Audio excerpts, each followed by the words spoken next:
Hello, good evening. Welcome to the first episode of the Ep1 podcast. You're joining me at dinner time on a Sunday. I've popped into the office to get on top of a couple of admin boring jobs that I couldn't bear to face during the week. So I thought I'd take the opportunity to sit down and record the first of hopefully many podcasts while I've got the office to myself. I'm just going to introduce myself, my agency, and generally what I want the broader point of this podcast series to be. The first thing to note is obviously we're not taking this podcast super seriously and making it this big, overly professional endeavour and overly polished. Really, we just want to treat this as an opportunity to sit down and talk to some interesting and successful people.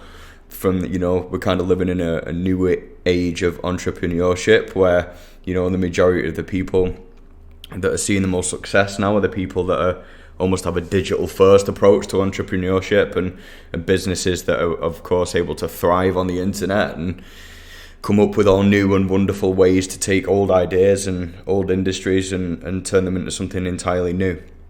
So there's going to be plenty of that cool stuff coming up, but at the same time, it's just an opportunity to have a laugh and meet some cool people and learn some stuff, hopefully. The first episode, I've made a couple of notes, and I'm really just going to talk a little bit about myself, I suppose. It might sound slightly big-headed. I have got quite a big head for anyone that's met me in person. I am big-headed, but I've also literally got a physically large dome. So I wouldn't be lying if I was saying that I was big-headed in that respect.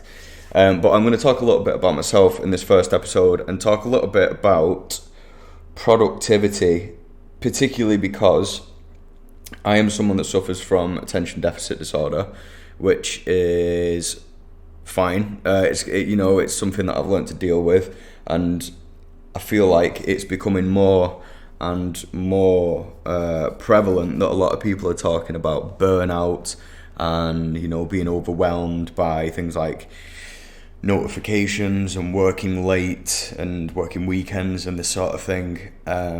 Especially during lockdown, people have obviously been working remotely, or a lot of people, more so than usual, have been working remotely for the past almost 12 months now. Has it been that long? I just wanted to talk a little bit about my mindset when it comes to, staying on track with work. Some of the techniques, I suppose. I'm not going to call it techniques because it's really not that complicated. Just basically like some of the ways that I've learned to stay on top of jobs and that sort of thing over the years. And then, if I can teach you a thing or two in the very first episode, maybe, just maybe, that is enough for you to consider coming back and listening to episode 2. So we'll see if I can do that for you during this first episode as well. So first of all, I do suffer from attention deficit disorder, and I didn't know that I had it until a doctor told me I had it when I was about 22. I'm 32 now. I must have been 21 actually. So when I first got into digital marketing as an industry, I got into it through an apprenticeship. When I left school, I had 4 GCSEs. 2 of them were in English and religious studies and drama, believe it or not. And then basically ended up getting into the digital marketing industry years later as an apprenticeship after working in restaurants and cinemas and all of these sort of dead-end jobs that were absolutely torturous, to be honest with you. So I ended up getting into digital marketing because I was looking for an into something that was more creative, and at the time I was into writing as a hobby. I was trying to write like a comedy screenplay, believe it or not. So I just happened to mention in an interview that turned out to be a sales role for a digital marketing agency that wasn't properly advertised. But I just happened to mention off the cuff that I was writing this thing at home, and he was asking me about my hobbies. And he said, "Oh, right, that's interesting." And I got a phone call that night, and he was like, "Yeah, you definitely didn't get the job because you're not right for a sales role. However, our digital marketing manager is actually looking for a copywriter." and you mentioned that you like writing, so I went in the next day. A dude called Jamie interviewed me and offered me the job the same day. I think he offered me the job because we were both like heavy metal and we both like Faith No More. So that's basically why I got that job. And then after like maybe a couple of weeks, I was like, right, well, I definitely like this job. I'm definitely consciously trying my best to succeed and make a good impression as best I can. But for some reason, for the first time in my life, I was consciously sat there trying to focus on something and make a very dedicated effort to succeed at it. And for some reason, my mind would just not stay on point. And I was like, something's not right here. It was making me very anxious as well. I was very conscious of it. So I ended up going to the doctors, told him all about it. He asked me lots of questions, and then basically said, look, I think you've got undiagnosed attention deficit disorder. And then he basically also said to me at the time, if you're not medicated for this as a child in the UK, there's really nothing that they can prescribe for it as an adult. They have to medicate you for it as a child. So he said, there's nothing I can do for you now. He said, I can try and get you into some counselling. I think it might have been like cognitive behavioural therapy or something like that. He said there is an adult attention deficit disorder counselling place over in Liverpool. You can probably tell by my accent, live in Manchester, mind you. So he said there is the centre for it in Liverpool, but that same centre is too busy stopping people, self-harming and this sort of thing. So you might struggle to get in. And that was the extent of the advice and treatment that he was able or willing to offer me. So really I've had to spend time and a lot of energy coming up with ways that I can basically progress my career and obviously, go into new jobs and new roles and make a good impression, do a good job, sit down, do an honest day's work and sort of get recognition and the career growth that anyone would get as a result of that. I suppose I've got some points here, some resources, some books and that sort of thing that I've picked up over the years that have really helped me along the way. Okay, so the first one is I actually like to get a lot of work done. I'm here right now on a Sunday, so it doesn't have to be necessarily weekend, but I like to get my work done that requires long stints of focus or uninterrupted sort of downtime. I like to really get that done really, really early in the morning or at weekends or really, really late at night. So obviously that's not always massively helpful for people that have got 9 to 5s. But before I came over back into the world of digital marketing agencies, I was a head of digital marketing for a big automotive brand here in the UK. And what I was doing was basically getting to my desk every day the earliest that I possibly could that the building would open. So I was getting to my desk for 7 to 7:30 most days. And whilst to some people that might seem like I was really trying to play the, climbing the corporate ladder game and looking like a bit of a kiss ass, that really wasn't it. I'm at my best really early in the morning while the rest of the world is asleep, while my phone's not beeping and giving me notifications, while there's not emails landing in my inbox and questions and people walking over to your desk for a bit of chat, because I've got the best banter as well. It's a curse. I'm sorry, it's a curse, but I've got great banter. God damn it. Keep people away from me. All they want to do is talk to me. And obviously that stops me getting my work done, but I can't blame them. God damn, they're only human. And I'm extremely funny and good looking, but humble. That would be my first bit of advice to you is if you struggle with getting distracted, just get all your fucking work done while everybody else is asleep. And also, make a big deal about it on Instagram. You're going to like a unit. People love that sort of thing. Rise and grind. Oh, it's 4:30. It's me with my cup of coffee and my laptop. But you're probably working yourself into an early grave. Oh, you're going to look like a grafter. And you'll probably get, a good 8 to 12 likes. And that's what it's all about, isn't it? So, that's your first one.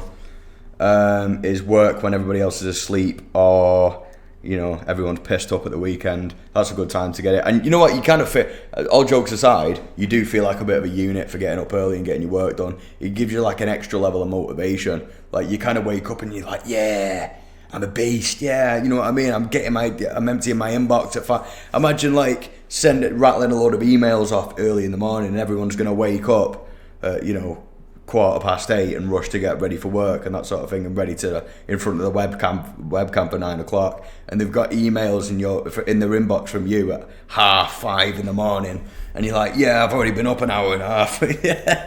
You got like a nut job, but it does get work done. So all right, cool. So next tip is have a morning ritual. So I like to have a morning ritual, and I've managed to get one the past couple of years that gives me like a really good start to the day, and it gives me a bit of momentum. So really what you're looking for is something that's going to get your mind awake and you into a mental state where you're kind of doing productive things. So my little ritual is I wake up and I go for a walk, like a 40-minute walk, and then I'll come back and immediately I'll do the dishes. So I purposely don't do the dishes the night before so that I can do them the next morning. So basically what that gives me is it gives me like an hour of productive time in the morning where it's kind of just brainless work, but it just gives you a little positive boost. You're able to do a very easy job that only really requires minimal thinking. You can listen to a podcast while you do your dishes, or if you're like me and addicted to YouTube, then you can maybe watch some Judge Judy clips on your phone while you're doing the pots. But really, it could be anything, like, take your dogs out for a walk, or make your bed and tidy your bedroom, or, take all your clothes that you peeled off and threw onto the bedroom floor and go and put them in the dirty laundry. It doesn't matter really. I think what's important is that you do some sort of physical activity in the morning. A nice, easy walk isn't the hardest thing in the world to muster up. I know sometimes it's cold and that, but just have a decent jacket, like an all-weather coat or something you can throw on, and some walking boots, and it's really not that difficult. And then just have some sort of like productive tidying up sort of task. I know that Jordan Peterson makes a big thing about tidying your bed, and a tidy bedroom makes for a tidy mind and all this stuff. I don't really think it's as complicated as that. I just think it's about getting a bit of a rhythm together, just a bit of momentum. And that just kind of gets you into to go from one task into another task, and then almost like you're already at it then. Do you know what I mean? By the time that you sit down at your laptop, you're like, right, okay, I'm already kind of got a bit of momentum here. I'm already doing a couple of things that are a pain in the arse to actually get through, and you've ticked 2 things off that really don't require much thinking in the morning. So that's a quick little tip, but it has been one that it puts me in a good mood as well. You get you turn it into a little bit of a brisk walk, do the pots, kitchen's looking clean, you feel good about yourself. It's a little gives you a little buzz, and then you can sit down and do your more tedious jobs at your laptop. So that's the second one. Get a bit of momentum going first thing in the morning. Okay, third tip. Look at that, there's 2 awesome tips. I'm only 13 and a half minutes in. This is great. You should definitely come back for episode 2. I'm earning it. I'm earning your time right now. So tip 3 is list making. So this is probably the most predictable entry to the list, but hopefully I'll sort of give you a nice book recommendation here that's really going to give you some good methodology for the way that you make your list and the way you prioritize your jobs for the day, right? So there's a really, really good book called Eat That Frog. And if you can't understand my accent, I'm going to say that again, but I'm going to pronounce my T's. So it's called Eat That Frog, okay? And basically the premise of the book is that, let's say you've got a pile of, well, it's not much of an analogy, but let's say you've got a pile of frogs to eat, right? Which is his way of saying you've got a pile of undesirable jobs to do in a day. But he phrases it as if you've got frogs to eat, right? It would serve you well to eat the biggest, ugliest frog first, because that is going to be the one that has that gives you the most, anticipation. So it's much, much easier to work through your list of jobs from the biggest, ugliest job first that you don't want to do the most. Get it out of the way. Get the one that needs doing out of the way first. that's going to require the most energy. Then the next one is the second ugliest frog, the second biggest, ugliest job on the list, and so on. And that way, there's going to be much less resistance, in terms of, you're halfway, 3/4 of the way through the working day, and then you've been putting that big, ugly job off right until the end of the day. Are you really going to do it? Or are you going to make some sort of, backdoor excuse to get up and, I need to go and make a brew. Oh shit, I forgot to go and, put my clothes in the washing machine or something. By the time that your energy gets low and your motivation starts to dwindle through the day, the big ugly jobs that you've got to get through typically will get put off to the next day, and it's easy to get overwhelmed. If you get into the habit of doing that and you put one thing off for 3-4 days, it almost becomes, you'll start to avoid it because it's weird that you avoided it in the first place, especially if it's something to do with like communicating with someone else, like an email that you've not been replying to or something. So I have been there before and I understand, but since implementing this kind of, he doesn't recommend that you do this in a book, but I've got on each page of my book now, I've got what I call a frog list. So I call it frog lists. So every day, as soon as I get to my desk, I open my book here, I write frog list and then the date next to it. So like frog list, Sunday the 21st of February. And then I'll literally put in priority order from the ugliest to the prettiest, or the smallest, easiest jobs, all of the jobs, and then I'll label them. He gives you a fairly comprehensive guide onto how to label your tasks as well. So he'll do like 1, 2, 3, but then he'll have like 1A, 1B, and he has kind of a pretty cool system for labeling them as well. I to be honest, don't go into that much detail with mine, but I just do it in a way that works for me. So I really would recommend that book, Eat That Frog. Or the audio book. The guy's got a lovely voice, very soothing voice, so I would recommend the audio book as well, if you are so inclined. So I have another good recommendation for a book or audio book. Again, it's available in both.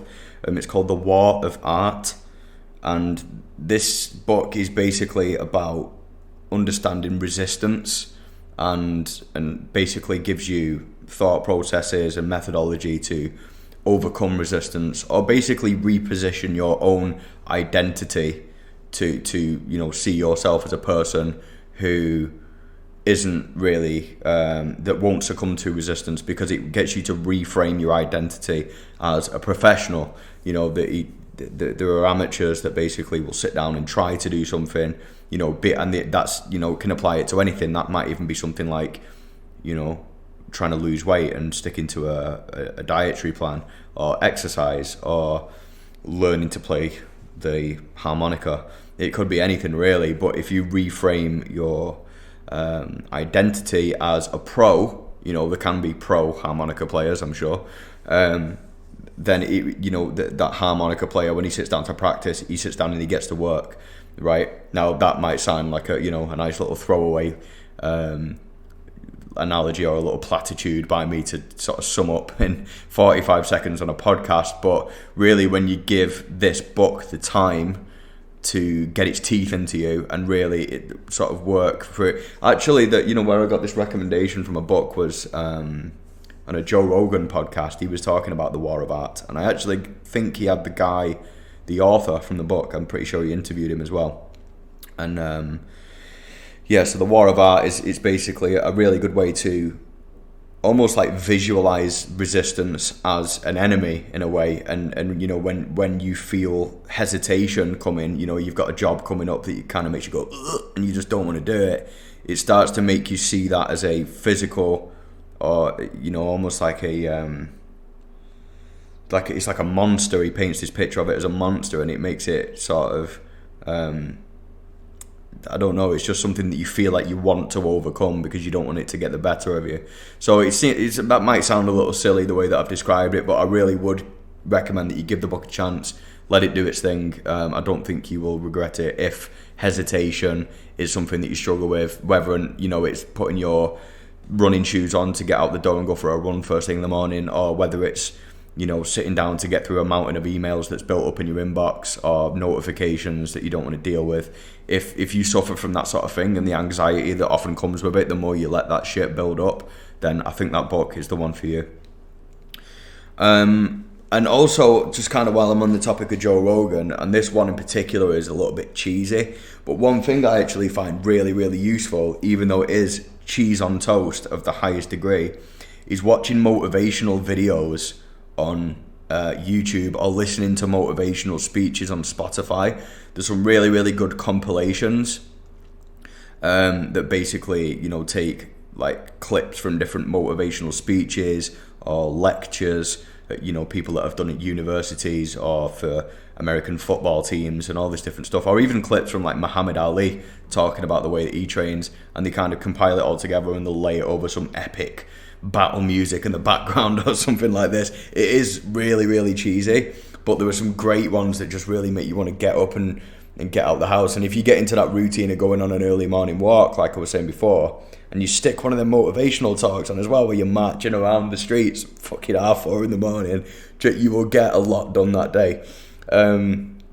My particular favourite one, if you go to YouTube and you type in, I think it's like Joe Rogan Hero, and it's I think there's a really good YouTube channel as well called Mulligan Brothers, and I'm pretty sure that Joe Rogan Hero video is on there, and it's the Joe Rogan one is be the hero of your own story, and he basically says, if you just treat your life as if it's a movie, and you play in a character that wakes up one day and decides that he's going to turn his life around, or decides that he's going to get on top of on all of those jobs, and the character, she's let herself get overwhelmed, or she's fucked her life up, but she decides to wake up one day and she's going to be the hero of her own movie. What would that character do to get from point A to point B?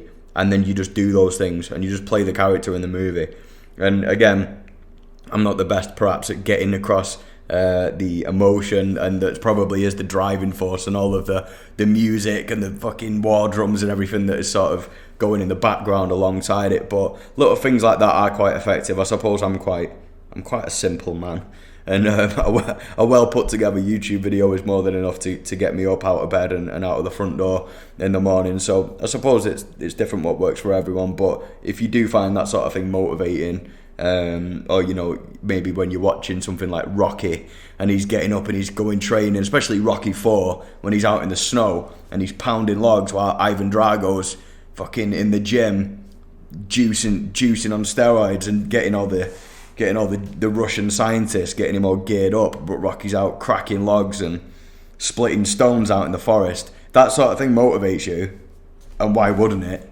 Then I think the Mulligan Brothers YouTube channel, and in particular that Joe Rogan Hero of Your Own Story video, might give you a little bit of a boot up the backside if you need it. Okay, and the last one is give your job time allocations.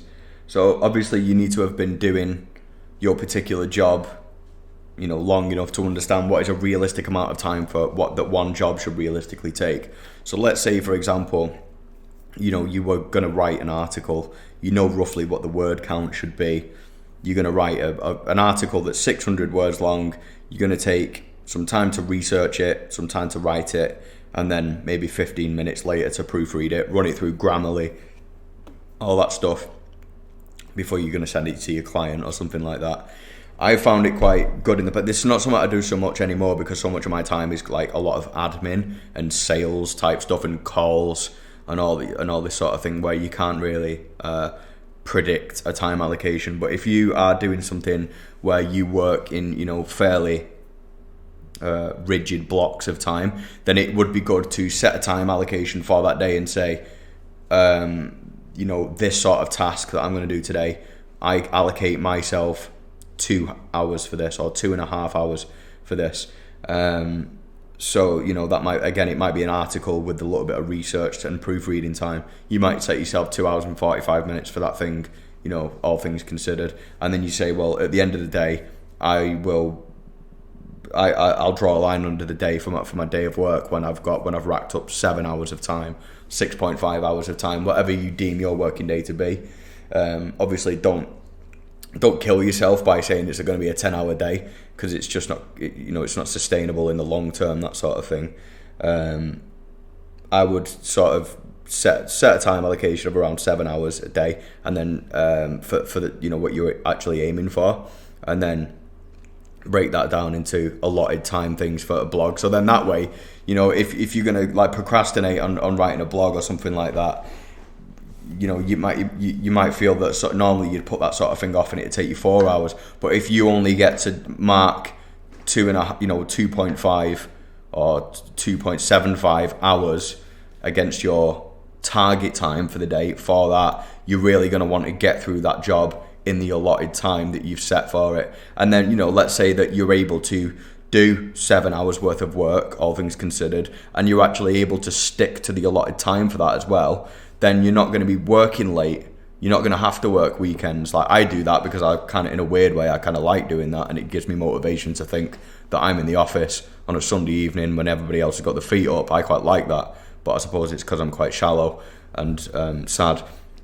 But yeah, hopefully you can see what I'm saying is that if you put a realistic time allocation against a job, then you're going to feel motivated to finish it within that, because you're going to want your 7 hours of, you know, what I would call chargeable time, because I work in a marketing agency. It's time that you can charge a client for. And, you know, if it takes you 4 hours to do a job that you can only realistically charge a client 2.5 hours for, then that's massively inefficient for the business that you work for. Or if you work for yourself, it's even worse, because you're shafting yourself rather than your employer, which is also bad.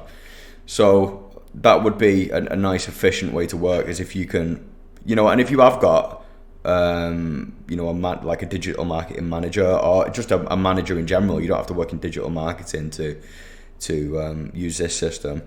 Maybe ask for what is a realistic and fair time allocation. Don't let them like shaft you by going, oh yeah, research and writing a blog post and proofreading it. Yeah, I could do that in an hour and 15 minutes. Fuck off, mate. Like, make sure they give you a reasonable time expectation. Like I've known people like that in the past. Say something reasonable, but don't make it, you know, don't allocate so much time for a job that you're trying to snide your way out of an honest day's work. Don't give yourself like, say, oh yeah, you know, that job will take 5 hours and this job will take 3 hours. That's 8 hours of work done easy peasy there. When you know, really, if you got your head down, it'd only take you like 4 hours to do both of them. So just set realistic time allocations for jobs, and then have a target to hit by the end of that day as well.